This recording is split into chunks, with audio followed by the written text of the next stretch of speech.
Jawab ya. 1, 2, 3. Assalamualaikum warahmatullahi wabarakatuh dan selamat siang Bapak dan teman-teman semuanya. Waalaikumsalam warahmatullahi wabarakatuh. Siap, luar biasa. Jadi mohon izin memperkenalkan diri. Nama saya Nora Khalafaf dari kelas 11-3 dengan nomor absen 23. Jadi pada kesempatan kali ini saya akan mempresentasikan buku resensi yang kedua yang berjudulkan Sirkus Pohon dengan jumlah halaman 383 halaman yang diterbitkan pada tahun 2017. Nah, jadi novel Sirkus Pohon ini tuh adalah karya dari Andrea Hirata. Nah, novel ini tuh menceritakan tentang sirkus keliling, politik dan juga cinta. Selain itu, novel ini juga menggambarkan kehidupan seseorang dari golongan menengah dan menceritakan tentang kehidupan masyarakat yang berada di kampung di Tanjung Lantai, Belitung, di mana mereka harus berjuang mencari nafkah dan sebuah pengharapan supaya mendapatkan gaji yang tetap. Nah, jadi tokoh utamanya itu adalah Sobri atau Hop. Dia adalah seseorang yang tidak mempunyai pekerjaan tetap. Dia juga memiliki saudara laki-laki yang mapan dan satu adik perempuan. Nah, ayahnya berjualan minuman ringan di Stadion Belantik. Ibunya sudah meninggal. Semua saudara laki-lakinya Hop ini memiliki pekerjaan dan sukses semua. Adik bungsunya yang bernama Aziza adalah perempuan jahat yang suka menindas suaminya. Sedangkan Hop adalah seorang kuli serabutan yang cuma lulusan dari SMP, itu pun tidak tamat, alias lulusan SD. Nah, Hop ini memiliki teman bernama Taripol. Nah, ia adalah orang yang menyebabkan Hop itu di drop out dari SMP-nya dahulu. Taripol ini adalah seorang pencuri. Setiap ada kejadian pencurian, namanya pasti selalu disebut-sebut. Tanpa disadari, keluguan Hop pun dimanfaatkan oleh temannya, yaitu Taripol. Seperti tidak ada kebahagiaan dalam hidup si Hop ini. Suatu hari, Hop pun melihat seorang gadis yang bernama Dinda, dan dia pun mulai jatuh cinta. Saat itu juga, Hop mulai mencari pekerjaan tetap, sampai pada akhirnya dia pun bekerja menjadi badut sirkus dan melamar si Dinda tersebut.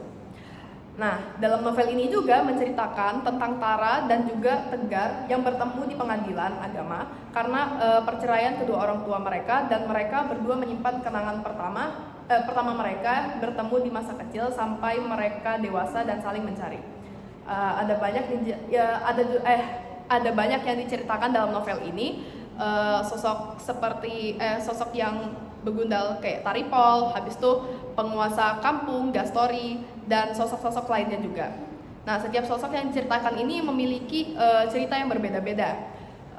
Selain menceritakan masyarakat yang kagum dengan kehebatan para pemain sirkus, novel ini juga menceritakan sebuah situasi politik di kampung saat pemilihan kepala desa. Menguyukan nilai-nilai politik yang tergambar di Indonesia, diceritakan perjalanan politik yang penuh taktik, ambisius, janji-janji, bahkan siasat politik yang dibantu dengan dukun. Nah, masyarakatnya yang masih kental dengan hal-hal mistis seperti ini, dan pohon yang dipercaya memiliki kehebatan yang meranggas di akhir bulan kemarau. Nah, novel ini tuh adalah sebuah cerita sederhana, namun membuat kita menjadi tergugah, mengajarkan berjuang, mendapatkan pekerjaan yang layak, dan menerima kehidupan. Nah, jadi kelebihan dari novel Sirkus Pohon ini tuh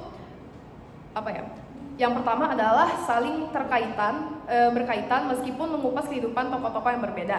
Yang kedua, banyak humor dan sindiran sosial yang diangkat. Terus yang ketiga itu dapat membuat pembaca terhibur dan juga terharu. Untuk kekurangannya sendiri itu masih ada beberapa kata yang sulit dipahami bagi pembaca, dan yang kedua itu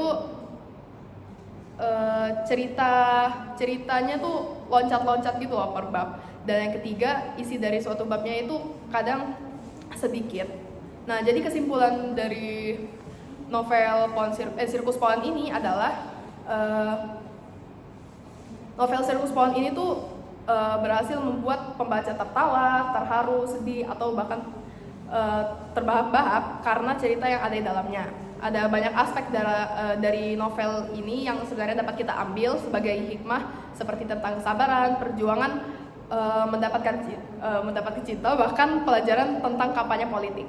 Akan lebih baik apabila pembaca meluangkan waktunya secara khusus untuk membaca keseluruhan dari buku ini secara langsung agar mudah memahami dari bab 1 sampai bab 87. Mungkin sekian yang dapat saya sampaikan, kurang lebihnya mohon maaf. Saya akhiri. Wassalamualaikum warahmatullahi wabarakatuh dan selamat siang Bapak dan teman-teman semuanya. Waalaikumsalam warahmatullahi wabarakatuh. Siang, luar biasa, tetap semangat.